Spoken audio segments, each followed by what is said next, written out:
Oumar Sy méritait-il la victoire face à Alonso Menifil? Kamaru Usman peut-il refaire un run vers la ceinture des welterweight après sa victoire sur Joaquin Buckley? Comment coach Aldric Cassata analyse-t-il la défense de ceinture victorieuse d'Axel Sola contre Riles Oudela et la défaite d'Ilyes Giroud face à Josh O'Connor pour la ceinture des moins de 66 d'Ares?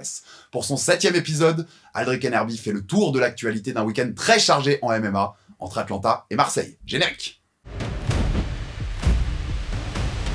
Aldric, on se retrouve après un bon week-end. Je le disais dans l'intro, c'était entre Marseille et Atlanta pour nous. T'étais à Marseille, toi, pour Arès. Gros week-end chargé. Hein. Moi, perso, j'ai déménagé, donc je suis enfin niçois à 100%, Aldric, mais le week-end était bien chargé pour moi. Il était bien lourd pour moi aussi, t'inquiète pas. Ouais, il y avait du MMA à regarder. J'ai pu tout rattraper hier soir, donc on va pouvoir tout débriefer aujourd'hui dans notre Aldric Enerby. Un épisode, bien sûr, que vous pourrez trouver aussi sur nos plateformes de podcast. Spotify, Deezer, Apple Podcasts. Vous pouvez aussi nous retrouver sur tous nos réseaux sociaux. N'hésitez pas, abonnez-vous, likez, commentez. Ça fait toujours avancer le bousin. Aldric, on commence par l'UFC. On commence à Atlanta. C'était notre gros rendez-vous pour le MMA français, même s'il y avait Arès quand même pour ce week-end. Oumar Sy face à Alonso Menifield pour rentrer dans le top 15 des moins de 93 des light heavyweight à l'UFC. Défaite sur décision unanime. 29-28 pour les 3 juges pour Oumar Sy. Tu as laissé un message hier sur les réseaux à notre communauté parce que tu m'as dit que tu avais des choses à dire sur cette décision. Donc j'ai enfin pu voir le combat hier soir. Et en effet, il y a des choses à dire. Tu n'es pas d'accord avec la décision? On rentre direct dans le lourd. Ouais, clairement. Alors, attention, on n'est pas l'avocat du diable. Oumar a lui-même reconnu qu'il avait fait une contre-performance et on n'est pas là pour débattre de ça. Oui, ça manquait d'envie. Oui, il y a peut-être eu une blessure qui a été handicapante. Oui, il y a un 3e round qui manque un peu de conviction, surtout qu'il le sait, je pense qu'il y a un partout à ce moment-là, je pense. Maintenant, ma question, et c'est pas pour revenir sur l'épisode qu'on avait fait où on parle du jugement, qu'est-ce qu'on note en fait? Normalement, on se sert d'un feeling, et à ce moment-là, on est proche du Pride de l'époque ou du One FC, et auquel cas, j'ai aucun mal à comprendre qu'on mette Menifield vainqueur, parce que peut-être que ça monte un petit peu d'envie au niveau d'Oumar, ou on part sur des bases qui sont le striking efficient, c'est bien de ça qu'il s'agit. C'est ça qu'on doit faire, hein, Aldric, on l'a répété dans cet épisode. Et auquel cas, pareil, je débat moi très volontiers avec tout le monde, à part la sphère Twitter, là je la laisse de côté, mais sinon sur moi, ça je te les laisse, je les supporte pas moi. Et sur Insta, oui mais quoi? Il y a des chiffres. En fait, c'est pas une sensation, c'est factuel. Si je vais sur l'UFC Fight Stat, qui est la base de données de l'UFC, et on va en parler. C'est celle qu'ils utilisent. C'est celle qu'ils utilisent pour les stats qui sont à l'écran. Ouais. Et que je regarde le nombre de frappes générales, c'est égalité, et le nombre de frappes effectives du premier round, c'est pour Oumar. C'est Oumar qui est devant. Ouais. Il n'y a pas de down. Non. Il n'y a pas de tentative de soumission qui rentre dans le cadre de l'agressivité et qui puisse faire changer la tendance. Donc, qu'est-ce qu'on note en fait? Mais en fait, là, je suis d'accord avec toi. Mais il n'y a pas de grosse séquence non plus. Quand j'ai vu ce premier round, en plus, pour le coup, comme j'ai pas pu le voir en live, avec ce week-end très chargé perso, je l'ai revu, j'avais déjà le résultat, tu vois, j'avais déjà vu des avis.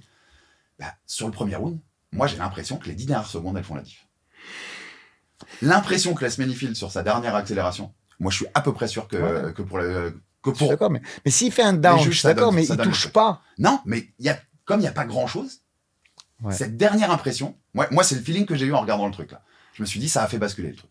Non, mais souvent, les 10 dernières secondes, elles peuvent laisser basculer parce que le juge, il a son stylo.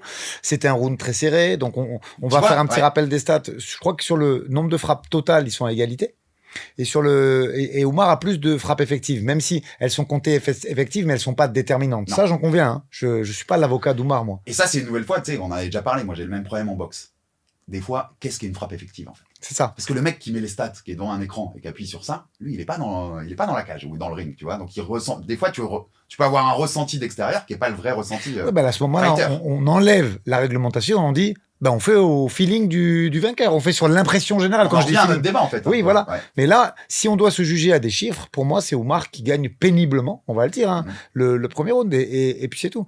Et c'est pour ça que c'est important, au moins d'avoir une base, parce que peut-être que le cours du combat, il change. Ok, il n'est pas dans un bon soir. Est-ce que lui, il pense avoir gagné le premier? Après, il se dit, j'ai sécurisé le deuxième, voilà, j'en fais pas plus, je suis pas bien. Et est-ce que s'il sait qu'il y a un partout, s'il n'y a pas un troisième round qui est différent, Je ne l'excuse pas, encore une fois. L'open scoring, Ouais. qui peut avantager beaucoup de choses. Je suis pas en train de lui chercher. Il a pas besoin de moi pour. C'est un combattant qui est jeune, qui a encore l'avenir devant lui, qui a un très grand potentiel, donc il a pas du tout besoin de moi pour. Il est très conscient de lui-même. Enfin, évidemment. On l'a vu en interview, c'est quelqu'un qui sait, voilà. Donc j'ai aucun doute qu'il sait se remettre en cause sur la performance. Mais ma question, et ce que j'ai voulu soulever sur Instagram, c'est qu'est-ce qu'on note en fait. Je suis d'accord. Par exemple, mais même le deuxième est intéressant. Je te l'ai dit. Une fois que je le vois en plus le combat avec cet œil-là déjà, tu vois, je m'attends à essayer de regarder comment ça a été jugé d'avance, beaucoup plus. Le deuxième round, il le prend parce qu'il contrôle et qu'il n'y a pas de coup de Menifield. Mais il met pas de coup, Oumar, dans son contrôle. Mais en fait, sur les critères de jugement de base, en vrai, Menifield, il se sort de sa lutte là dans les 30 dernières secondes et il lui envoie 2-3 steaks. Il doit gagner. Non mais je suis d'accord. Il peut prendre. Je suis d'accord avec toi. Mais en fait, oui, c'est critiquable sa performance. Peut-être qu'il peut mettre plus de frappes pour fatiguer Menifield au deuxième, peut-être qu'il peut être plus actif au troisième. C'est le but du début de ce podcast, c'est pas celui-là, c'est juste d'essayer de comprendre un critère de notation. Après, si on donne les clés de la cage aux juges et qu'on leur dit faites à votre feeling, ben on le sait que c'est très compliqué et que c'est autre chose. Mais en fait, donc le premier, tu le donnes à Oumar. Ouais. Franchement. Ouais. Sur en visionnage, je le donne en effet à Oumar très très peu. C'est très léger, mais sur les critères qu'on doit prendre en compte. Pour moi, il fait pas un bon combat, mais il doit gagner ce combat 29-28. Ouais, c'est ça, 29-28. Voilà. Et le troisième est pour Menifield. Ouais. Et même Menifield, il fait pas une grosse diff au troisième. Non. Il a un peu plus d'envie. Et pareil, il y a une accélération de fin de round. Il touche un ou deux coups là sur les 10 dernières secondes. Je suis pas sûr que ça. Je vais te faire un gros parallèle, mais c'est un combat. Alors, bien évidemment, c'était quand même bien plus divertissant qu'un Amajunas Esparza ou qu'un Lewis Ganou, tu vois. Mais c'est un peu un no-match. Mais c'était pas super divertissant non plus. Non. On va pas se mentir. Ouais. C'est un no-match des deux, mais moi, je suis pas sûr que ce soit Oumar qui le perde. Voilà. Non, je suis d'accord avec toi. Après, oui, la qualité de combat en gros, oui. Enfin, moi, en plus, les gens qui me suivent savent, tu vois, les combats un peu chiants en light heavyweight ou en heavyweight, moi, ça me saoule assez vite. Et le combat était pas fun. Oui. Il y a un manque d'envie des deux côtés. Mais ouais, sur le critère, je peux te suivre aussi. J'ai une frustration pour Oumar, c'est de pas reproduire le deuxième dans le troisième. Après, puisque ta lutte a fonctionné dans le deuxième. C'est ça. Après, peut-être s'il est sûr qu'il est un partout, il se dit bon bah je reproduis. Après, il y a Thiago Alves dans le coin, qui est un technicien, qui est une légende de ce sport. Donc, c'est à lui aussi. Si ça a marché au round 2, et là c'est implacable parce qu'il n'a pas pris de coup. Peut-être qu'il fallait lui dire de recommencer ce game plan au 3, tu vois. On n'entend pas bien les consignes. On entend à un moment Guillaume qui répète, qui traduit un petit peu, mais c'est tout. Et je suis quasiment sûr qu'il lui parle pas en tout cas de reproduire ce round. Mais c'est dommage. Mais voilà, pour l'instant c'est un champion. Oumar, et les grands champions, c'est ceux qui arrivent à gagner même quand ils sont dans un mauvais soir. Et pour l'instant, c'est pas passé loin. Enfin, même si pour moi, ça passait. Hein. Mais puis, bon, voilà, tu vois, c'est pas une énorme défaite. C'est comme tu dis, ça passe très proche. Il va rebondir. Évidemment. Il a une faculté mentale aussi, Oumar. Il est fort dans la tête et j'ai aucun doute sur le fait qu'il va rebondir. Par contre, tu vois, le truc de pourquoi tu reproduis pas au troisième, ça ouvre un débat plus global. Moi, je l'ai déjà dit sur Oumar. Oumar, il doit lutter dans cette caté, Aldric. Vu les mecs qu'il y a dans cette caté, il faut lutter. C'est sa force principale. J'ai pas réécouté le podcast de la semaine dernière, mais moi je te l'avais dit en tout cas. Ouais, bien sûr. Le chemin de victoire, pour moi, il était sur la lutte parce que Menifield, il reste explosif. Tu sais, c'est le genre de mec un peu compliqué à gérer debout. Ça explose, ça va vite, il est plus petit, donc ça peut passer par-dessus ou par-dessous. Et du coup, moi, j'étais convaincu que le chemin de victoire, il était sur ça. Et tu vois, on en dira un mot tout à l'heure, mais le week-end prochain, dans le Fight Night, en Azerbaïdjan, le main event, c'est Jamalil contre Khalil Rountree. Je trouve que c'est symbolique de cette caté-là, tu vois. C'est les mecs, faut les lutter. Ouais. Si toi, t'as une force dans la lutte, faut les lutter. Il y a quand même beaucoup de mecs qui strike dans cette caté. Ouais. Et qui strike pas toujours bien. Qui frappent fort, mais voilà, c'est pas super. On pourrait en citer plein, hein, même de partenaires d'entraînement de Kevin Jousset. Il y en a un paquet de mecs comme ça qui sont Hulberg, qui sont hyper solides, mais pas des très très très grands techniciens. Bon, on avait eu un Hulberg Menifield où c'était en striking, c'était un peu ridicule quand même. C'était basique. Voilà, c'était très basique. Coup d'arrêt un peu pour Oumar quand même. Ah oui. On l'a dit, c'est une défaite. Voilà, c'est une défaite très serrée, tu vois. Il ne s'est pas fait non plus dominer. Il va rebondir à Paris, non ? Ça change notre job culture qu'on a sorti dimanche, puisqu'on pensait qu'il allait gagner. Donc, on ne lui redonne pas les noms qu'on avait donnés. Mais s'il n'y a pas de blessure, parce qu'il faut quand même voir ce troisième round. J'espère me tromper, mais où il y a un gros coup de fatigue, peut-être que le cut il a été un peu dur. En fait, ça, il n'y a que son entourage. On enverra un message à Guillaume, voir s'il veut intervenir pour que la semaine prochaine on puisse avoir des infos un peu plus spécifiques et concrètes. Mais s'il n'y a pas eu de blessure sur le 3e, je pense que c'est important de le voir à Paris pour se refaire une santé, repartir sur un verre et repartir à la conquête de ce top 15. Ouais, Moi, je continue à dire qu'il peut le faire. Je pense que tu n'auras pas de top 15. Enfin, tu vois, je les vois pas faire. Non, En ben plus, non. c'est pas un combat qui mérite une revanche. Tu vois, c'était pas une guerre incroyable où tu te dis, vas-y, on veut revoir Menifield à Paris. Qui sera entre la 15 et 20 à Paris, quoi. On lui donnera peut-être quelqu'un comme ça. même quelqu'un du 30, c'est pas très grave, tu Non, vois. ouais. Mais il faut là, histoire de remettre un pied sur l'échelle pour regravir les échelons et rentrer peut-être en début d'année dans ce top 15. Et qu'on soit clair, parce que c'est des messages à donner dans ces cas-là. On connaît le public aussi, notamment en France, mais ça arrive. Le combat, on reste pas invaincu toute sa carrière. Tout le monde est pas rapide. Mais après, il y a des obstacles sur la route. Tu rebondis. Nassourdine, il a eu des défaites. Et vous voyez on en a déjà parlé, Alex. On a un public de passionnés. Voilà. Donc, ouais, t'as raison. Dès que tu finis pas un combat, t'es une truffe. Dès que tu perds, t'es vendu. Enfin, t'es survendu. Voilà, c'est comme ça. Malgré tout, ça reste un public qui est très jeune et qui est pas forcément et qui est passionné et qui est pas patient. Donc voilà, c'est comme ça. Il faut s'écarter un petit peu de ses réseaux et se focus sur son objectif parce que je pense qu'il peut vraiment le réaliser. Ce top 15, il est accessible pour lui. Ah, mais c'est mon message, c'était continuer de croire en Oumar parce qu'il a beaucoup de talent. Bien et sûr. je pense qu'il a encore beaucoup de choses à faire. Et je vérifiais, on était sur MMA Décision, le grand site que vous connaissez qui agrège toutes les cartes de tout le monde. C'est 40% du public qui voit Oumar, 60% pour Menifield. Et dans les journalistes, ils mettent toujours les cartes. Ouais, il y en a deux, je crois. Il y en a 2 qui donnent Oumar et il y en a 8 qui donnent Menifield. Non, mais je dis pas que c'est un vol, hein, vraiment, pour finir avec ça. Non, c'est pas un vol. Je parle pas de vol, mais. Peu importe dans quel en sens, fait, je me c'est un demande. vol. Sur la globalité, je suis même d'accord pour mettre Menifield, parce que tu sais, c'est une envie, c'est celui qui avance, il y a plein de choses.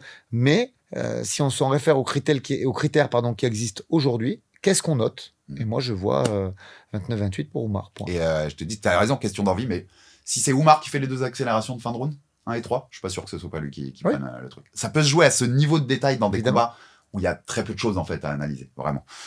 Donc force à Oumar de toute façon, hein, on sait qu'il reviendra fort, et puis ouais, on va le... Sauf blessure, je pense qu'on le verra à Paris. Enfin, en niveau timing, ça colle, tu vois. Moi, j'aimerais bien. Ça colle bien. Il y a eu entre l'enregistrement et la diffusion de notre Job Culture, il y a eu quelques trucs qui ont bougé quand même. Entre Oumar là, Morgan Charrière qui a eu son combat annoncé, on a eu des petites surprises. De toute façon, on n'a jamais dit qu'on faisait une carte corporate. Non. On a dit notre carte de rêve. Parce que, pareil, j'ai reçu 2-3 messages. Oui, mais vous n'êtes pas objectif. Ben non, on n'est pas objectif. C'est une carte de rêve, les gars.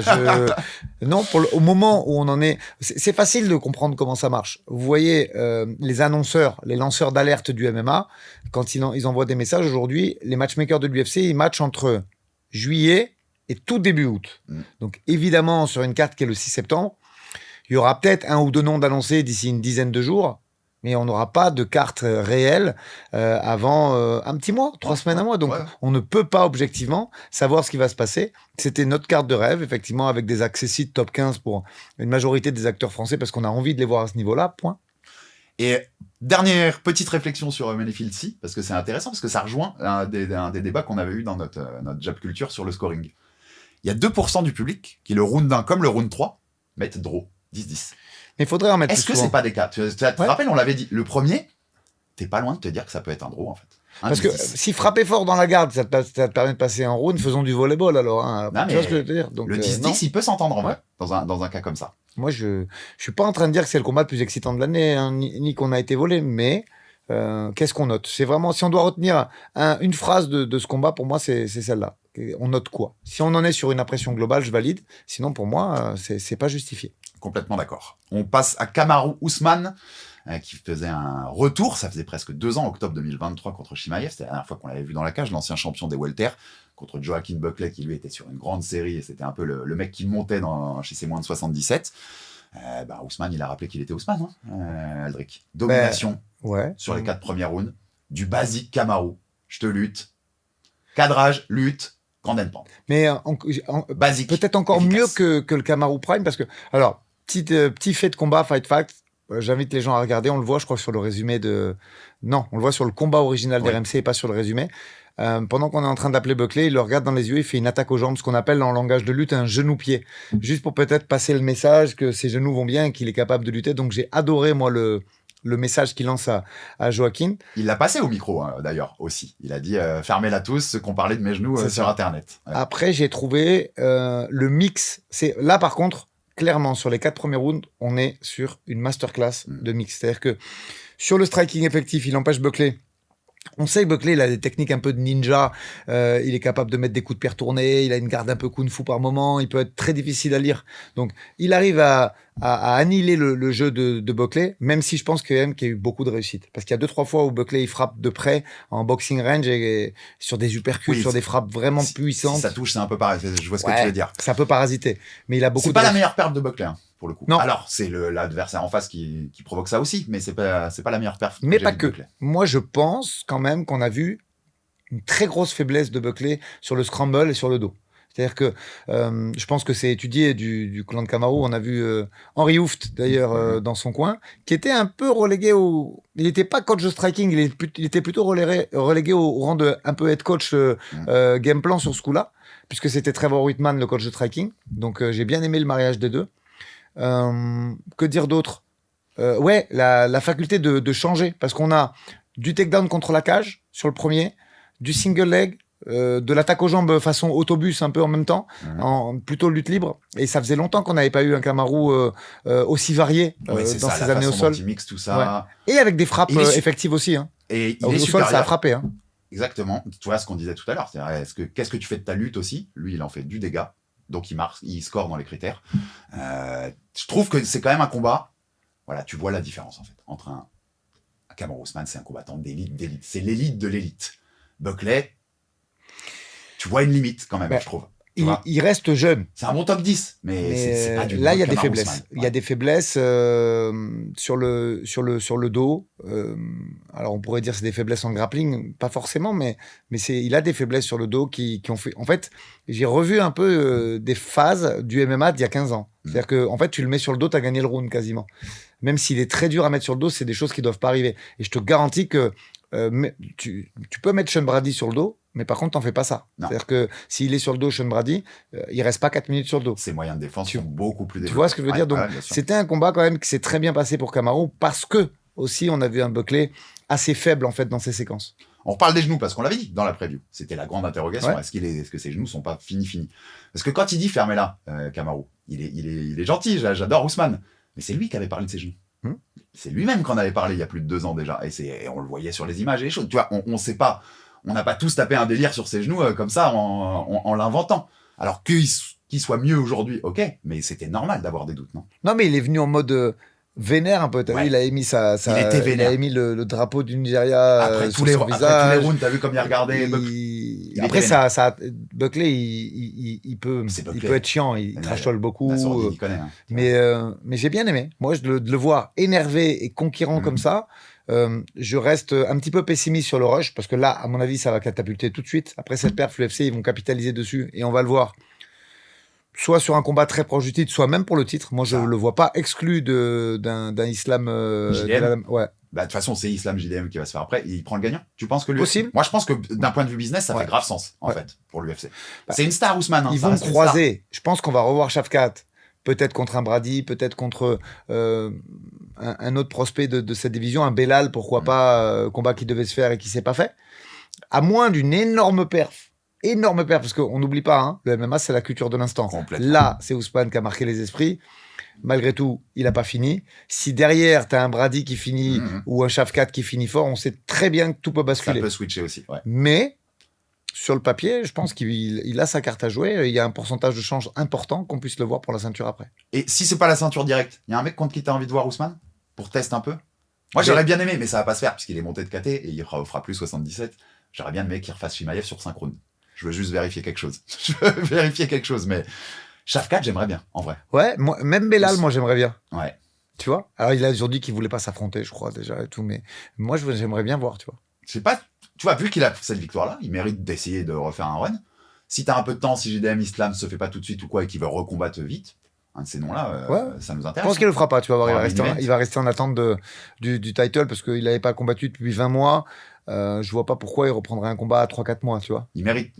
C'est un nom, c'est un énorme nom et c'est un énorme champion. Ouais, puis la façon dont il est revenu, je dis, s'il se fait pas piquer la vedette par un des noms que j'ai cités, et il y en aurait d'autres à mettre dans cette KT. Tu peux même parler de Prates, son retour. Parce que là, il a juste perdu un. Si dans l'intervalle, il est très actif et qu'il combat, il peut revenir dans le game très vite. Pareil pour Yann Gary. Rappelle, on l'a dit après Montréal, c'est une KT qui bouge beaucoup. Ouais, beaucoup, on a envie de les voir, ces affrontements. Ouais, totalement. Mais, compte tenu de son statut, je pense que Ousmane, en attente de ce qui se fait, ça va être la politique qu'ils vont adopter. Tu sais que c'est pas forcément quelque chose qu'on avait en tête, parce qu'en plus, beaucoup pensaient que Buckley s'imposerait, tu vois. Mais Islam, s'il prend la ceinture HDM, Islam Makhachev contre Kamaru Usman, avec la possibilité d'Ousmane de reconquérir le titre et tout, c'est un super fight. C'est un banger, ouais. C'est un gros fight et qui marchera, tu vois, qui va attirer les gens. Ouais. Et alors qu'on l'avait pas vu venir forcément, tu vois. Et comme on était sur MMA Décision, je te fais un petit clin d'œil parce que c'est marrant. Monsieur Devin Tejada de Sherdog.com, il donne Buckley 48-47. C'est là que tu vois que parfois les journalistes quand même, je me marre, c'est pas Tejada, c'est Tagada là, on est sur la fraise. J'espère qu'il s'est trompé de bouton juste. J'espère aussi. J'espère juste qu'il s'est trompé de bouton parce que le combat il est que dans un sens, mais allez, oui, il y a le 5e, mais c'est tout. Oui. À moins qu'on lui ait peut-être expliqué que le 5e il comptait triple, ce monsieur. Mais sinon, c'est exactement la réponse compte triple. Donc voilà, c'était pour le petit clin d'œil. Et sur Ousmane quand même, globalement, on lui a manqué de respect un peu. Tu vois, Buckley était favori, beaucoup le voyaient. Moi je l'ai dit, moi je pensais que Buckley s'imposerait. Je pensais qu'il était un peu fini, Kamaru. Il y a eu du manque de respect un peu. On a oublié qui était Ousmane. Tu sais, j'ai passé une réflexion, j'ai trouvé ça très juste. Beaucoup ont dit qu'il était fini parce qu'il avait perdu un short notice en 84 contre Khamzat Chimaev. Mais alors que c'est tous au fonteux en fait. Donner une tendance par rapport à un garçon qui est sur une pente ascendante, Buckley qui est sur 6 victoires et qu'on trouve extrêmement puissant, et un Kamaru qui combat pas ou peu et qui est sur un run d'une défaite. Pourquoi c'est manquer de respect? Non, en fait. C'est pas. Mais en fait, ça participe à ce que tu disais là-bas, la culture de l'instant quand même, qui est très très présente dans ce sport. Il est comme ça. C'est-à-dire que Buckley, avec ses 5, malgré tout ce qu'on connaît de Buckley, tu le mets favori. Non, mais après, il y a des, tu sais, ça. On sait que si Ousmane est Ousmane, il est plus fort que Buckley. Oui, mais ça reste un sport avec des stats. Je veux dire, aujourd'hui, ce qu'on appelle vulgairement la data, elle fait partie intégrante du sport de haut niveau. Donc, l'âge, le run, c'est-à-dire 6 victoires pour une défaite pour l'autre, le ring rust, 20 mois sans combattre, ce sont des faits. Et la data, elle fait enregistrer un pourcentage de défaites sur ces faits-là, point. Mais c'est pour ça qu'on aime ce sport aussi. On le déteste quand on voit 8 semaines de prépa partir en feu pour Oumar Sy, pour Ilyes Giroud dont on parlera tout à l'heure. On le déteste. Oui. Mais c'est ça qui fait la beauté de ce sport, c'est qu'il y a les stats, il y a la data, donc, et il y a ce qui se passe dans la cage. Là, en l'occurrence, retour aux sources, game plan aux petits oignons, parce que, pareil... il fallait capitaliser sur ça, et puis les entrées, c'est surtout parce que c'est facile de dire ouais, mais faut mettre Buckley sur le dos, mais il est hyper explosif et hyper athlétique. Après, il faut le faire. Et c'est la façon dont ça a été fait. Toujours du striking. En général, il y a eu 1 minute 30 à 2 minutes de boxe debout pour rentrer dans une certaine distance et ça a shooté derrière. Très peu de défense, c'est-à-dire les takedowns sont réussis, à part au 5e. Non, et puis il y a de la variété, comme tu dis. Et c'est trop, en vrai, c'est trop cool que dans cette KT qui est vraiment en mouvement, où il y a beaucoup de choses qui se passent au sommet, d'avoir l'ancien champion, le mec qui revient au milieu de tout ça, ça apporte encore un petit truc en plus. Cette KT 77, elle est magnifique, il n'y a vraiment rien à dire. Mais oui, je te dis, je persiste, c'est la réflexion que j'ai vu passer, je la trouvais très juste. On a quand même... C'est trop la culture de l'instant, ce sport-là. Le mec est battu par Chimaev et il est à 2 doigts de le battre. Hein. Ça se trouve, en août, il aurait été à 2 doigts de battre le champion des 84 si Chimaev prend la ceinture. Il le prend en short notice, pas dans sa KT. Et t'as des gens pour critiquer ça. En vrai. Mais je te dis, c'est la base, la fan base de ce sport, elle est comme ça. T'as 80% de mecs qui regardent ce qui se passe immédiatement et t'as 20% de connaisseurs. Et voilà, faut s'adapter, c'est tout. Un petit mot sur Rose, Namajunas. Ouais. T'avais envie d'en dire quelque chose, qui affronte Miranda Maverick, on rappelle. Oui, parce que combat intelligent. Ouais. C'est Rose, quoi. Elle a de l'expérience, elle sait gagner ses combats. Ça a downé. Elle a refait tomber, même si on sait que, moi j'ai regardé un peu ce qu'a dit Maverick après, elle a un problème au ligament latéral interne, elle s'est fait mal au 2e. Mais malgré tout, au 3e, elle passe en dessous un cross et elle met un crochet bras avant, elle down. Pas mal. Franchement, pas mal. Alors, très serré, hein. On va pas. Non. C'est pas une masterclass, mais c'est plus un combat solide. 215, c'est sûr. Un excellent premier round. Franchement, sur les distances, sur les retraits de but, j'ai trouvé ça très, très beau à voir. Très intéressant. Non, un combat qui se regarde. Moi, sur le temps, maintenant qu'on l'a vu plusieurs fois à 125 en fly, Rose, je trouve qu'elle manque un peu de plus. Par rapport à 115, quand elle était à 115, Maverick, c'est pas une grosse. Touchait, quoi. Maverick, c'est pas une grosse flyweight, donc là, elle l'a downé. Mais effectivement, si tu prends des filles qui font 60, 61 le jour du combat, elle y arrive. Si tu prends des filles qui sont plus proches des 63, 64, c'est un peu plus dur. Mais ça reste une grande technicienne, c'était très intéressant. Il y a eu cette belle boxe, je te dis, en droitière avec des retraits du buste, avec des distances qui étaient vraiment bien gérées. Il y a eu des beaux takedowns aussi. Non, c'était intéressant. Franchement, un beau combat. Si je t'ai déjà posé plus ou moins la question, mais si l'UFC cette semaine vous appelle et disent Rose à Paris pour une revanche, vous prenez? Mais on prendra tout ce que nous demande l'UFC. Que tu m'as dit, voilà, donc je sais que vous prendrez tout. Ouais. Pourquoi pas, hein. Écoute, le premier c'était fun d'avoir Rose à Paris, why not, hein. Ça fait du star power, c'est quand même un nom très célèbre du MMA. Tout ce que Mick nous propose, on dira oui. Voilà. Mick, le téléphone est ouvert, Mick, tu sais. Et on finit sur cette UFC, sur ce débrief, c'est marrant, il y avait 12 combats, et sans du tout se consulter, ni toi ni moi, on a le même coup de cœur, Malcolm Wellmaker. Ouais, j'ai 10-0. Moi, qui a mis au KO Chris Moutinho. Hein, déjà, alors Moutinho avait déjà repris un KO juste après O'Malley, je crois, à l'UFC. Ouais, bon combattant, hein, Moutinho. Mais on sait qu'il encaisse. Moi, j'aime bien parce qu'il avait fait une guerre contre Peyton Talbot, absolument magnifique. Un des sparring, enfin un mec de l'équipe de Dricus, pareil. On en reparlera de l'équipe de Dricus parce qu'il y avait Islam Mashraf aussi qui affrontait un mec de son équipe à l'UE Warrior. Mais il avait fait une guerre de ouf contre ce petit jeune Cameron Simon. Et ouais, magnifique. Et on a une feinte aussi dont on va être obligé de reparler pendant ce Aldric Enerby parce que Ilyas Giroud a pris la même contre Conor. En fait, c'est basique, mais voilà, pour ceux qui n'ont pas vu le KO, il vient de mettre un kick, il feinte il monte le genou en l'air. Voilà, il feinte le low kick, Moutinho monte sa jambe, et boum. Crochet qui endort Moutinho. C'est franchement très bien exécuté, très grande puissance. Je te dis encore une fois, la guerre, moi je suis tombé amoureux quand il a fait cette guerre contre Cameron Simon et il continue. Alors, il a 31 ans, ce sera peut-être pas une très grande star, mais je pense qu'il va faire du chemin et qu'il va mettre des KO encore à lui. Mais tu sais, c'est les KO que j'aime bien parce qu'en fait, je trouve que c'est pas assez utilisé, moi, en MMA. Des trucs un peu basiques comme ça. Non, puis en plus, il frappe comme une mule. Mais vraiment, mettre le setup pour feinter et juste remonter en crochet, bah en fait, ça va marcher. Plein de fois, ça va marcher. Ouais, il a confiance en lui, il frappe fort, il est athlétique. Non, je suis fan. Moi, je suis fan. Double coup de cœur, tu vois, sans se concerter. Sans se concerter, Malcolm Wellmaker, on a déjà hâte de le revoir. Et puis pour ceux qui n'ont pas vu le KO, donc allez le voir parce qu'il est plutôt très très sympa. Pour rester dans le domaine UFC, on va faire aussi un gros débrief d'Arès, bien sûr, à Marseille ce week-end. Mais il y a une Fight Night à Bakou, en Azerbaïdjan. Déjà, c'est marrant, tu vois, c'est une nouvelle fois en septembre. L'expansion de l'UFC, on en reparlera dans le Jab Culture de cette semaine d'ailleurs.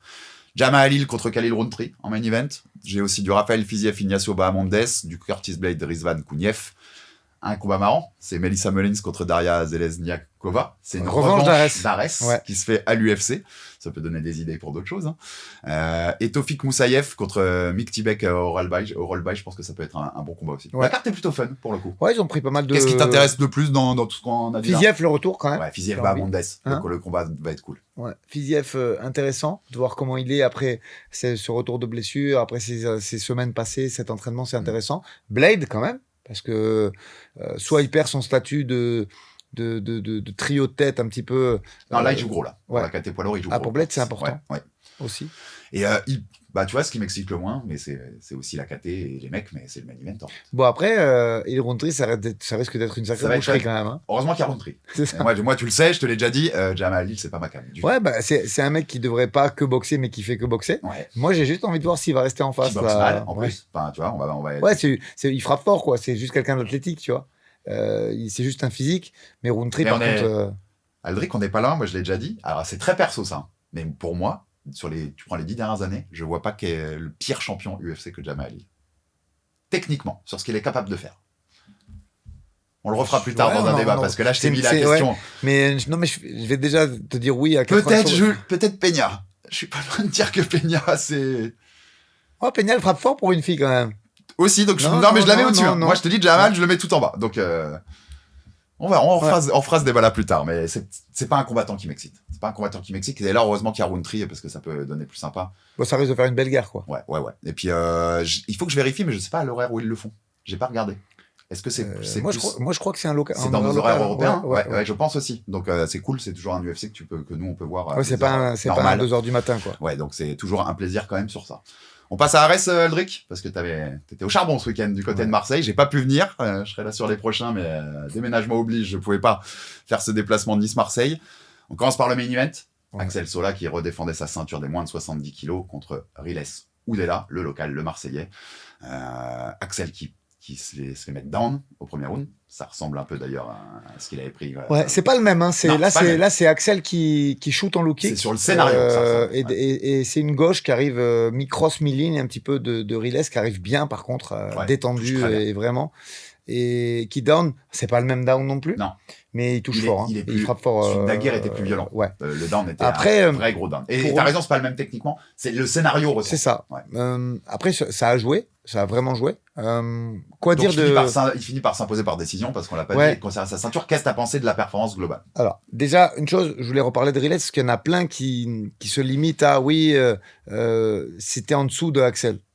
Ok, c'est le challenger, mais ce mec-là a fait une split décision contre Thibaut Gouti, qui est quand même un de nos rares tricolores à avoir fait l'UFC et le Bellator et à s'être imposé dans les deux orgas. Et on sait que Thibaut Gouti, c'est un frappeur. C'est vraiment quelqu'un qui frappe très fort. Donc, on l'a pas sous-estimé du tout. On savait que c'était fort debout, qu'il est athlétique. C'est un très gros 70 aussi. Après, Axel se fait toucher. C'est pas du tout le même combat qu'il avait fait il y a un an, d'ailleurs, jour pour jour, contre Imavov. Ouais, c'était 14 juin. C'est un low kick qui est à la bonne distance s'il a un mec un peu plus petit, mais avec un mec qui a un meilleur reach que lui, c'est pas la bonne distance. Donc il se fait toucher, le cœur monte. Je continue et je persiste à dire qu'il gagne les 4 derniers. Alors, petit débat pareil, moi j'aime beaucoup échanger avec la commu, mais par contre, les gars, comprenez bien que quand je dis il gagne les 4 derniers, c'est pas de sortie de ma tête, c'est la carte des juges. Ouais, il y a 2 juges sur 3 qui mettent Axel avec 4 rounds, et il y a le juge anglais qui met 3 rounds pour Axel, donc il donne 1-2 pour Riles et 3-4-5 pour Axel. Et il y a 2 des autres juges qui donnent 2, 3, 4, 5 pour Axel. Donc la carte majoritaire chez les juges, c'est 49-46. Voilà, je ne l'ai pas inventé. Axel gagne 4 rounds. Quoi dire? Tu t'attendais à mieux? On en reparlait avec Oumar Sy. Et je dis pas ça parce qu'ils ont un peu un style similaire, Oumar et Axel.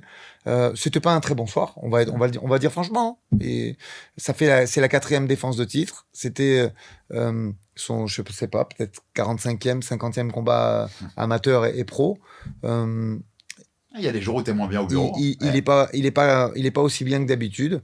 Il fait un combat, il fait 4 derniers rounds très sérieux. Physiquement, toi tu le sens qu'il est pas bien? Mais en fait, on communique beaucoup avec Axel et il me le dit, en fait, tout simplement. C'est-à-dire qu'il y a un game plan. On a décidé de le changer pendant le combat et très bonne adaptation avec Jérôme Vollerin. Mais moi, je lui parle pendant les rounds. Souvent, on a cet échange et en fonction de ce qu'il me dit, parce que je sais qu'il va jamais tricher, Axel, j'adapte si on peut accélérer pour essayer de finir ou pas. Et là, il y a un petit coup de fatigue. Tu sentais qu'il n'avait pas cette capacité d'accélérer là. Ouais, donc voilà, il vaut mieux, plutôt que d'aller chercher le diable, il vaut mieux gagner à la décision. Donc c'est des rounds qui sont sérieux. Il y a eu des très bonnes séquences de striking aussi. Ça arrive de ne pas être dans un bon soir. Et l'important, c'est quand même de continuer sur la quête qui est celle d'Axel. Donc voilà, un mauvais soir, un moyen soir même, mais avec une victoire au bout, surtout contre un adversaire du niveau de Riles. Sur la suite, dont on avait parlé déjà dans la preview la semaine dernière et dans le Jab Culture sur la carte de l'UFC Paris, il fallait être dans un meilleur soir, tu penses? Mais, en fait, il y a aujourd'hui 104 combattants dans le roster UFC en lightweight. Donc évidemment que plus tu sors une très belle perf, plus ça t'aide à être bankable et plus le matchmaker de l'UFC va entendre parler de toi. C'est vrai que c'est mieux, on va pas se le cacher. Mais comme tu disais, Axel, il est déjà dans les petits papiers. C'est ça. Sean Shelby, il doit recevoir 200 emails par jour. Oui, là, c'est pas quelqu'un que tu essayes de vendre qu'ils ne connaissent pas. Ils ont son nom, ils le connaissent, ils l'ont déjà appelé pour un short notice. Donc malgré tout, il fallait au moins gagner. Je rappelle que Ilan Boifiak enchaînait KO sur KO. Il a eu son ticket pour le Dana White Contender après une décision. Ouais. Donc, il n'y a rien de catastrophique. C'est toujours mieux si tu finis, mais il y a une victoire solide. D'un point de vue technico-tactique, c'est bien maîtrisé après le down du premier. Bien sûr qu'il y a des choses sur lesquelles il va falloir travailler et revenir, mais pour un garçon qui a 27 ans, c'est normal en fait qu'il y ait toujours des choses à travailler. Et ta phrase de la semaine dernière est toujours vraie? On espère que ce soit son dernier combat à Arès qu'on a vécu. C'est toujours possible, bien sûr. C'est le but, c'est la volonté. On verra. Ce que veut Axel, c'est être actif quand même malgré tout. Donc on va attendre un petit peu de voir comment les choses se passent. Comme je te le disais, aujourd'hui, ça ne matche pas encore sur l'UFC Paris. Donc il y a une saison du Dana White qui va jusqu'au mois d'octobre. Donc là, il se repose. Comme je l'ai dit en conférence de presse d'Arès, s'il y avait un des lightweight qui se blessait à Bakou, il ne faut pas de visa, on sautait, même si c'était cette semaine. Là, on ne peut pas parce qu'il y a des points de suture et il y a quand même des dégâts qui ont été faits par Iles. Donc maintenant, on attend. Ok, c'est l'attente. Mais oui, tu étais en conférence de presse. C'est normal, tu avais main event et co-main event avec des petits à toi. Tu as été, dernière question aussi autour de ça et autour d'Axel, je te l'ai dit, j'avais vu les highlights, j'ai vu le combat que hier soir, mais j'avais vu les highlights samedi au milieu de mon déménagement. Je te l'ai dit quand on s'est appelé, moi ça m'a fait peur un peu. Je trouve, et tu me réponds, c'est le coach qui va me répondre, qu'il est parfois quand même menton ouvert. Mais un peu trop. Axel, il est sorti d'un principe. En fait, si tu regardes le début de sa carrière, il mise beaucoup sur la lutte. Arrivé à un moment, le cheminement qui a été fait, c'est de dire non mais attends Axel, t'as un palmarès qui a commencé par le karaté et le muay thai, t'es un striker de très haut niveau, t'es gaucher, t'es grand, t'es athlétique, donc on boxe aussi. En plus au final, même si c'est un formidable lutteur, avec d'un très haut niveau de grappling, je sais pas te dire si... Je pense qu'en striking, il est exceptionnel aussi, tu vois, il a un jab parfait. En plus, j'adore, moi, excuse-moi de te couper, mais j'adore son striking, parce que même corporellement, je trouve, tu vois, il est vraiment... il est pas raide, quoi, du tout. C'est tout l'inverse, Axel, quand il se décale pour mettre des uppercuts, des trucs, moi, je le trouve superbe. Mais je trouve parfois le menton est un peu ouvert. Ouais, mais après, sur Odella, il a 100% de réussite, parce que si tu regardes bien, je crois que le down, il arrive à... 3,45, 4 minutes, quelque chose comme ça, peut-être 3,30, si c'est une bêtise. Le début est magnifique. Il sort du bon côté, il met le pied où il faut, il décale du buste. Je suis d'accord. Donc voilà, il y a... Moi, donc ça t'inquiète pas. Moi, honnêtement, je pense que sur un mec qui échange et qui met du volume et qui prend des adversaires solides, parce que, pareil, on peut très bien se dire, plonge dans les jambes dès le départ et c'est pas le même combat, tu vois. Quand tu viens échanger avec Riles et que tu te fais toucher, je vois pas ce qu'il y a de... Attention, je te parle sur un point de vue général. Le coach maniaque que je suis, il va la regarder 45 fois, la scène, et je peux te garantir que le low kick, il n'arrivera plus jamais dans cet angle. Et pareil, il y aura une solution à ça, bien sûr. Avec Jérôme Vollerin, ils vont le débriefer en vidéo, peut-être pas tout de suite, d'ici quelques jours, quelques semaines, mais c'est pas très important. Tu verras que ce low kick, dans cet angle-là, il n'arrivera plus. Comme ce qui s'est passé contre Daguerre, tu verras que ça n'arrivera plus non plus. Mais on retient des choses. Oui, il faut travailler. Quand tu as la chance que c'est juste un avertissement que tu finis avec la victoire, c'est de l'expérience. C'est rien de grave. Il faut travailler dessus. Mais non, sur la globalité, je ne suis pas du tout inquiet. En tout cas, oui, c'est marrant. C'était 14 juin et 14 juin. Un enjeu pile jour pour jour et un peu un scénario similaire sur le premier. Ça serait bien passé quand même. Ouais, l'année prochaine, le 14 juin. Pas sûr qu'on combattra. Voilà, je sais pas. On verra bien. En tout cas, c'est cool aussi, c'est symbolique. Arès, ça reste la plus grande, moi je l'ai dit. Hexagone fait un énorme boulot, mais sur ses 5 premières années de la légalisation, je pense que c'est l'orga qui a le plus marqué en France, tu vois, l'orga française. C'est Axel qui a le plus de défense de ceinture. Personne n'a jamais défendu autant sa ceinture d'Arès que Axel Sola. Ouais, mais c'est un beau champion. Je pense qu'il apprend. Beau représentant pour l'orga. Je pense qu'il apprend et qu'il fait des progrès de jour en jour et de semaine en semaine. Ça, c'est indéniable. Après, pour le reste, je te dis, c'est un fight fact. Il faut bosser dessus, mais il ne faut pas s'alarmer. Bon, de toute façon, tu nous donneras une news dès que tu en auras dans Aldric Energy ou dans Jab Culture. On passe au co-main, parce que là, il est intéressant plus à analyser. En fait, Ilyes Giroun, qu'on a reçu la semaine dernière, super interview, vous pouvez toujours retrouver pour découvrir tout son parcours à Ilyes sur la chaîne Jab Life, qui affrontait donc Josh O'Connor, le Gallois, pour la ceinture des moins de 66 à Arès. Et c'est un cas d'école, ce combat. Parce que, en effet, c'est masterclass de Ilyes, jusqu'à ce qu'il tombe. Mais en un coup. En fait, qu'est-ce qu'on peut dire? Moi, je vais être très franc et renverse le truc. Je suis content parce que j'ai échangé après le combat avec Cyril Gann, tu vois, parce que moi, il y a de l'affect au milieu et des fois, je suis conscient et j'arrive tout à fait à concevoir que je sois pas à 100% objectif. Logique. C'est la plupart de ces garçons, ils sont avec moi depuis. Ilyes, c'est entre guillemets un des derniers arrivants. Quand je dis derniers arrivants, je travaille aujourd'hui avec Ilian Boifia et Damien Lapidus qui sont arrivés après, mais Ilyes, ça fait 7 ans déjà que je bosse avec lui. Je l'ai vu devenir papa, tu vois. Donc, bien évidemment que j'ai de l'affect pour ces garçons. Mais la vie que j'avais, j'ai discuté avec Cyril Gane après l'event et il avait exactement le même. Ce soir-là, il était plus fort qu'O'Connor et O'Connor, il avait aucune solution. Voilà. Il y en a qui, je vais me faire clasher sur les réseaux pour dire ça, mais ça m'est égal. Non, il a pas de, on va être clair, quand tu regardes, il a pas de solution. Par contre, ce qui est vrai, c'est qu'il y en a beaucoup à cet âge-là, parce qu'il est très jeune, hein, il a 23 ou 24 piges, invaincu, qui se serait mis à paniquer, qui aurait fait n'importe quoi, et contre Ilyes, si tu paniques, t'es mort, et là, c'est Ilyes qui aurait mis KO, ou qui aurait fini sur une guillotine, sur une mauvaise entrée en lutte.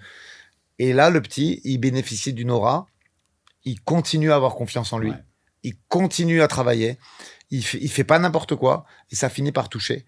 Mais il y a beaucoup de réussite. Moi, tu m'enlèveras pas de l'idée que je te dis ce soir-là, Ilyes était bien au-dessus de O'Connor. Tu penses si ça refait 10 fois le combat, Ilyes le gagne Ouais, 8 fois. Ouais. 7-8 fois, c'est pour Ilyes. Mais c'est t'as comme raison, ça. je trouve que ça raconte beaucoup de choses ce combat sur les deux, finalement. Ça raconte sur Ilyes, parce que moi, Josh O'Connor, je te l'avais dit dans la preview, moi, c'est un mec que j'ai. C'est solide, attention, bon c'est solide. Hein. Donc Ilyes, qu'il a montré sur le début de combat, il montre qu'il est au-dessus de Josh O'Connor. Donc il montre aussi, il confirme le niveau qu'on savait qu'Ilyes Giroud pouvait avoir. Et O'Connor, ça, aller chercher la victoire dans un scénario comme ça. Non, il panique pas, surtout à son âge. Ouais, ça raconte beaucoup. Tu prends sur le mental de champion. C'est ça. Tu prends 6 minutes 37 minutes dans la tête, tu te fais downer. Le jab, tu le vois pas arriver parce que regardez le combat sur le replay de Canal, il voit pas arriver le jab d'Ilyes. Le lendemain, il boitait. Il y a quelques low kicks qui sont arrivés, qui l'ont cassé la jambe. Ilyes frappe fort. Et je te dis, il y en aura beaucoup qui auraient paniqué. Sur la séquence, qui ressemble un peu à Wellmaker, dont on parlait tout à l'heure. C'est la même. Qu'est-ce que tu as à dire sur la séquence en soi? Il y a un truc qui te frustre? Non, franchement, non. On a échangé avec Ilyes, il était très lucide à la fin du combat. Je lui fais monter. Les 2 dernières consignes que je donne, c'est monte la main. Mais sauf qu'en fait, là, il n'y a pas à monter la main. Il est en train de désengager sur la fin de genou. Elle est moins propre que celle de Wellmaker quand même, soyons honnêtes aussi. Oui. Et le crochet, il arrive, mais pointe du menton, il connecte. On peut rien dire sur l'arrêt de l'arbitre. Même s'il y a un petit coup de plus, peut-être qu'il serait. Sur un co-main, peut-être que tu peux continuer un tout petit peu. Alors ça aurait peut-être rien changé. Peut-être qu'il serait revenu, mais. Je peux comprendre l'arbitre Carrette. Moi aussi. Ouais, là, c'est l'affect qui parle. Mais. C'est dur ce sport. Des fois, il est tellement injuste. C'est juste ce que j'ai noté, tu vois, pour les chapitrages de l'émission. Il y a juste marqué Ilyes Giroud, le MMA est un sport tellement dur. Voilà, parce que je savais qu'on discuterait de ça, en fait, c'est dur. Et j'ai vu son message sur les réseaux. Tu sens, il le sait, on en a parlé dans l'interview, il a 33 ans, il a plus de 30 combats pro, même s'il veut continuer plusieurs années, Ilyes. Mais là, t'avais un train à prendre, en fait. C'est un combat pour ta fin de carrière, c'est un combat un peu charnière quand même. Mais oui, non mais on se l'était dit comme ça. Il faut pas inventer des trucs. La vérité, c'est qu'on se l'était dit comme ça avec Ilyes. C'est-à-dire que c'était le titre de champion d'Arès qu'il fallait défendre et pour pouvoir prétendre après à la Big League. Hein, et il pouvait encore le faire. Là où il faut quand même raison garder, et c'est toujours pareil. Je te dis, moi, je compare beaucoup notre sport, l'environnement du MMA avec le droit.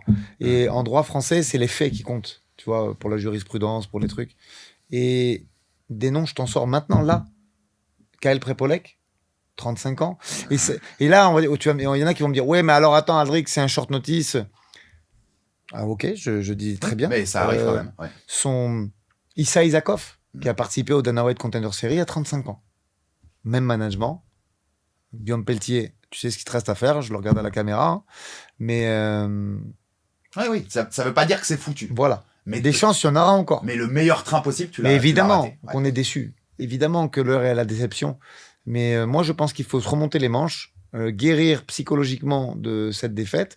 33 ans, c'était ce wagon-là qu'il fallait accrocher, on va pas se le cacher. Mais tu peux te sortir des faits et des contre-exemples de mecs qui sont allés au Dana White Contender ou à l'UFC à 35 piges. Donc, rien n'est perdu. C'est intéressant, là, tu viens de dire se remettre psychologiquement.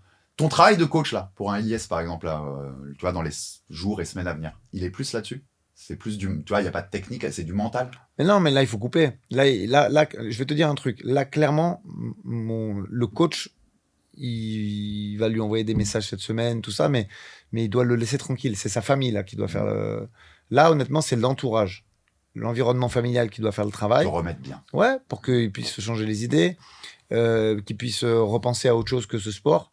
Et puis derrière ça, il faut repartir à l'entraînement dans 3 semaines, un mois, se repositionner sur un arrêt peut-être en octobre, peut-être un petit peu plus tard, parce que je pense pas du tout qu'il y ait de séquelles, mais toujours pareil, d'abord le médical, dans 3 semaines, un mois, il faudra vérifier via une IRM que tout va bien. Et si tout va bien, repartir au charbon pour fin d'année se replacer sur cette ceinture d'Arès. Voilà, c'est ça qu'il faut faire pour le moment. Et le reste viendra tout seul par la suite. Mais il est talentueux, ça, j'en démords pas. Et moi, je vais pas parler, hein, mais je suis sûr que dans la tête, il aurait très envie de retrouver Josh O'Connor pour une revanche, pour le coup. Pourquoi pas? Parce que tu l'as dit, il y a eu de la réussite quand même. Oui. Après, le petit, il est jeune. L'UFC, on sait en plus que... Il a un profil UFC, Josh O'Connor. Évidemment. Ouais. Mais c'est là qu'on voit. Tu le disais, on n'est pas là pour... Aujourd'hui, il ne faut pas dire Arès, c'est mieux que Hexagon. On a la chance d'avoir 2 orgas qui font un travail exceptionnel. On reparlera de l'Hexagone après, qui va chercher même des events en Belgique à coût moindre. Je ne vais pas comparer ça à un Apex, mais tu vois, pour faire tourner le roadster, et je trouve ça intéressant. On en dira un mot. Mais il y a des pépites qui sont passées par Arès. Même sur le continent, on parle souvent du Cage Warrior en disant que c'est la référence. Oui, aujourd'hui, je pense que sur les tremplins UFC, c'est eux qui ont les meilleurs chiffres. C'est le chemin le plus facile. Sur les 5 dernières années, quel est l'orga européen qui a fait passer plus de mecs à l'UFC? C'est le Cage Warrior. C'est clair. L'Arès, c'est pas loin, hein. Ils en ont fait passer un paquet. Mais quand tu vois... On vient de le dire, on a une revanche d'un combat d'Arès à l'UFC le week-end prochain. Mais quand tu vois un Willie Scott, ouais. exceptionnel aussi. Quand tu vois un Josh O'Connor, c'est fort. Ouais, c'est fort et c'est des talents UK. C'est des talents du Royaume-Uni. C'est marrant, c'est des talents que tu imaginerais au Cage. Exactement. Briller là-bas. Le matchmaking de Arès a été très fort. Ce sont des talents.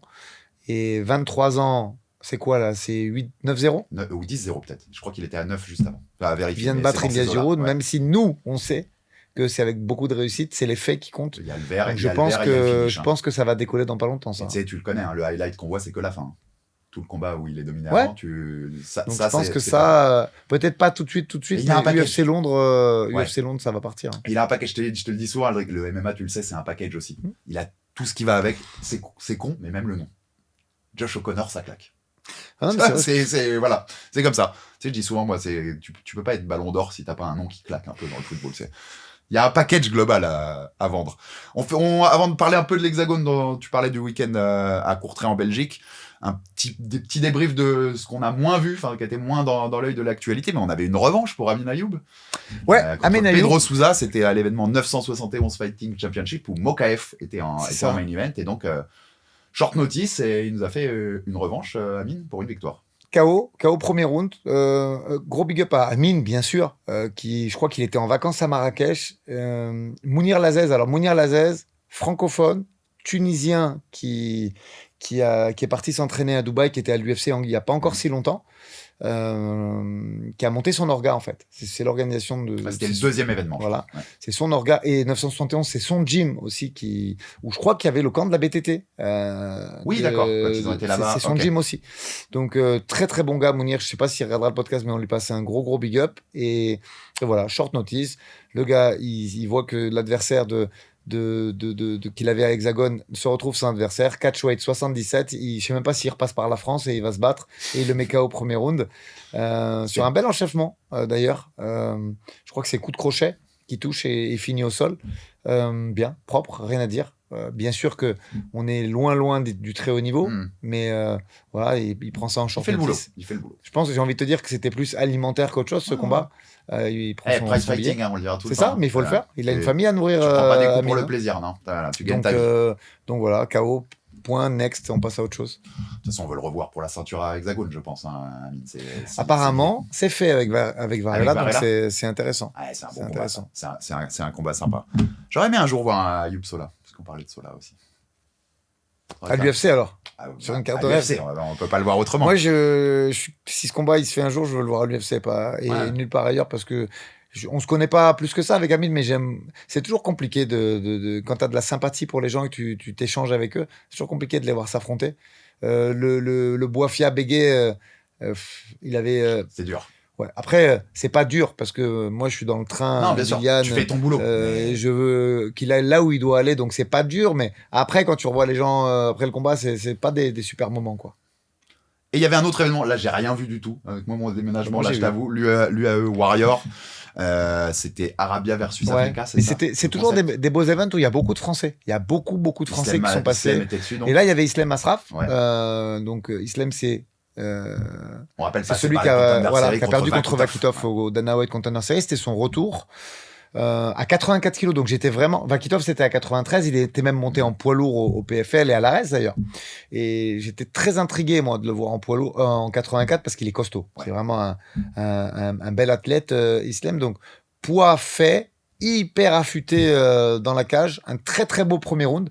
Donc, c'était intéressant parce que Diego Bandu, sparring de Dricus du Plessis. Okay. Après avoir d'ailleurs perdu contre son frère, il y a pas mal de temps à l'UFC, organisation où Manon Fiorot a été championne en Afrique du Sud. Il est sparring aujourd'hui. Organisation où il y a eu un jour un événement où Manon était le co-main pour la ceinture. Et le main event, c'était Dricus. Ouais, c'était Dricus du Plessis contre Brandon Lézard. Il y a l'affiche au boxing. Ouais, c'est ça, à Pretoria. Ouais. Juste, ils ont fait main co-main Dricus et Manon. Et là, c'était donc un des sparring de Dricus, fort. Hein. Franchement, Diego Bandu, c'est fort, c'est costaud et c'est solide. Et Islam fait un magnifique premier round. Mais vraiment, il gagne ce premier haut la main tout en boxe avec déplacement, où il fait même une très grosse accélération et il est pas loin de finir au premier. Et j'ai échangé un peu avec lui, il me dit qu'il était fatigué, que le cut il s'est pris un peu à la dernière minute. Ouais, 84, c'est autre chose que 93. Hein. Mais moi, j'ai collaboré avec lui, donc je vais pas le gronder, mais je sais que la bouffe, c'est un problème, et la diète aussi pour lui. Donc, ça, c'est ennuyeux d'entendre ça, parce qu'il a quand même beaucoup de talent. Et, ouais, il est talentueux. Et sur le game plan, moi, j'avais été très frustré, je t'avoue. Parce que je l'avais fait en interview, à l'époque, pour RMC, avant les Content Series. Ouais, on avait fait un Zoom ensemble. Et si tu regardes l'interview, elle est toujours en ligne. Même à la fin, je lui dis, mais tu comprends qu'on te prend pour un fou. Moi, j'ai été très frustré qu'il aille boxer Vakitov. Il aime bien. Il me disait, c'est pour ça que je lui avais dit, tu comprends qu'on te prenne pour un fou, parce qu'il me disait, je pense que mon striking est supérieur. Vakitov, les gars, c'est du niveau de Alex Pereira. Enfin, tu vois, on en parle souvent de ça. La confiance des athlètes, faut pas toucher. C'est important, t'as raison. Mais tu vois, il y a confiance et il y a avoir un game plan fou, quoi. Enfin, tu vois, avoir un game plan qui n'a pas de sens. Là, en tout cas, sur le premier round, il est bon, son game plan. Et je pense qu'il est complètement gazé au deuxième. Il prend un premier takedown où il arrive à scramble et à se relever, mais difficilement. Et sur le deuxième, il lui est fatal. Tu sens que ça manque d'énergie et il se fait finir en grand and pound. Mais beaucoup de regrets, je pense, tu peux avoir parce que, bon, après, c'est rien. Hein, il a 3-2. On peut se refaire assez vite. Et là n'est pas le problème. Mais je sais pas. Est-ce que 84, c'était peut-être trop fatigant? Est-ce qu'on va le revoir à 93? Mais ça, c'était le co-main. Et il y avait un très, très gros challenge pour Sami Yahya en main event parce que il prenait Abdul Hussein. Alors, comme ça va parler à personne.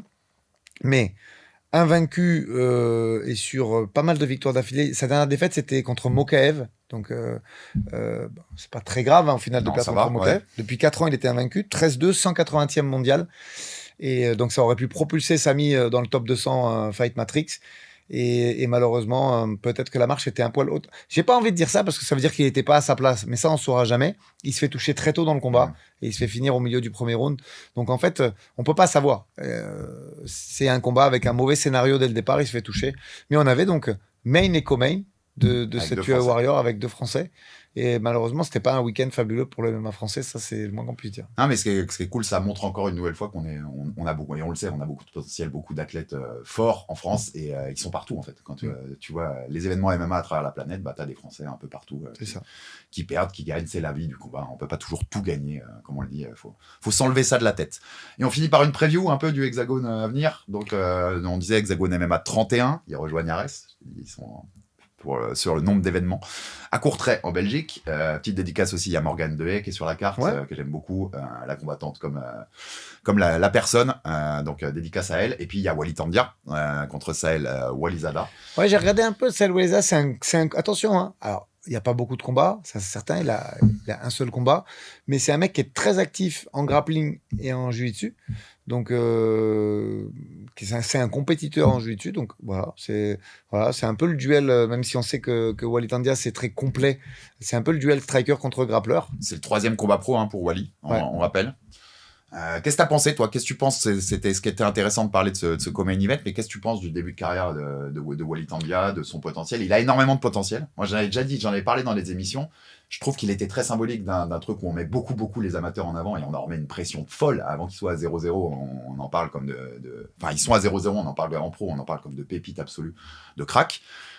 Forcément, quand il fait des performances moins explosif qu'attendu, il va être critiqué parce qu'il est mis en avant très fort, alors qu'il fait son boulot et il gagne des combats.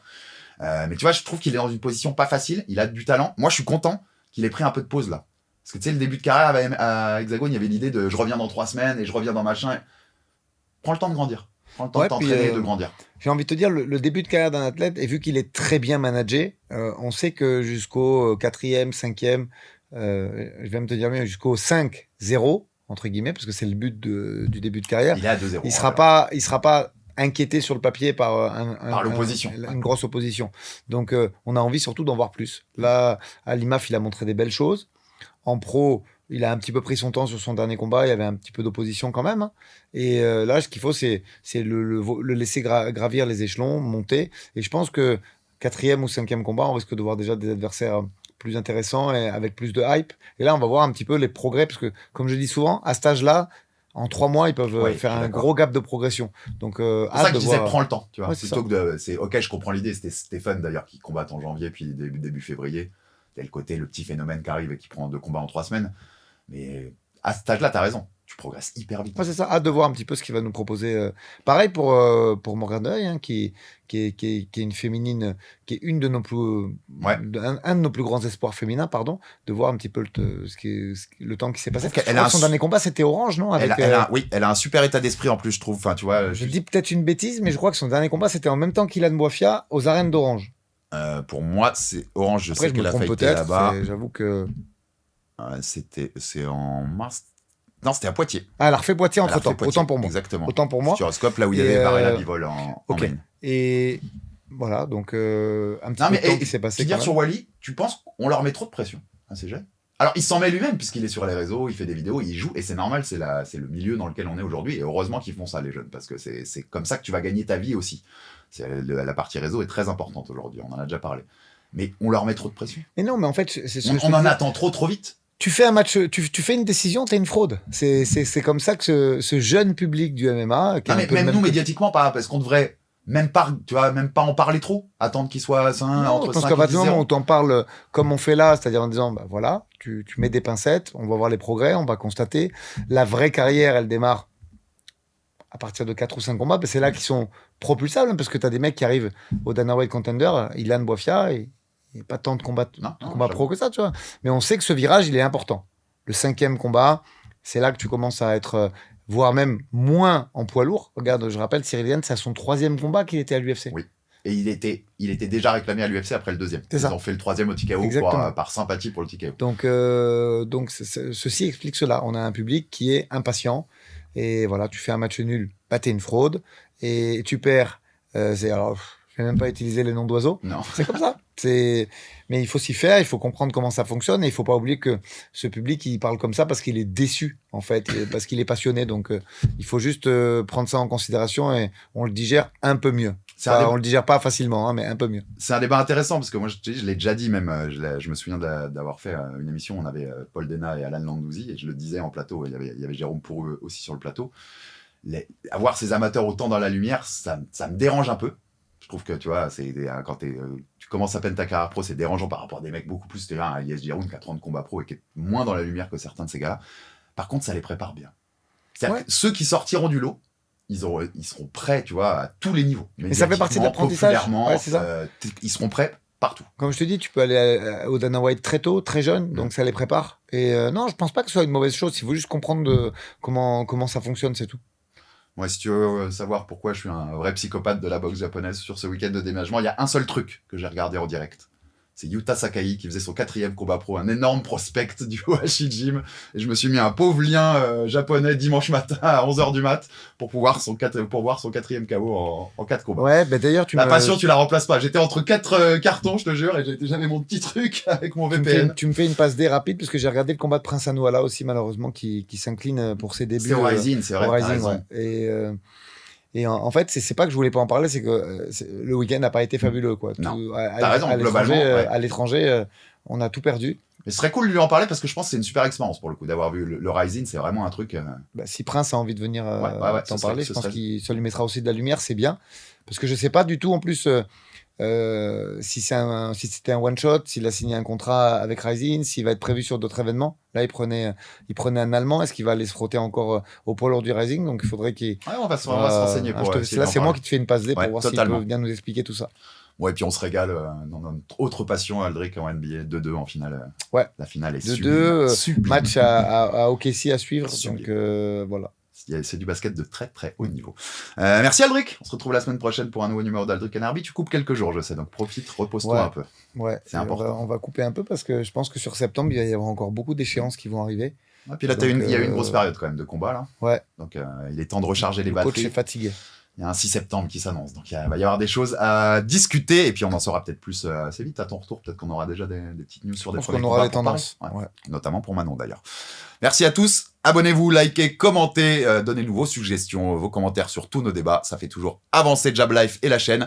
Et à très vite pour un nouveau numéro d'Aldric Narby. Et Jab Culture, vous le retrouvez également cette semaine avec une question existentielle. Le MMA est-il en crise? On vous répondra ça dans quelques jours dans Jab Culture. Salut à tous, salut Aldric, à très vite, ciao ciao.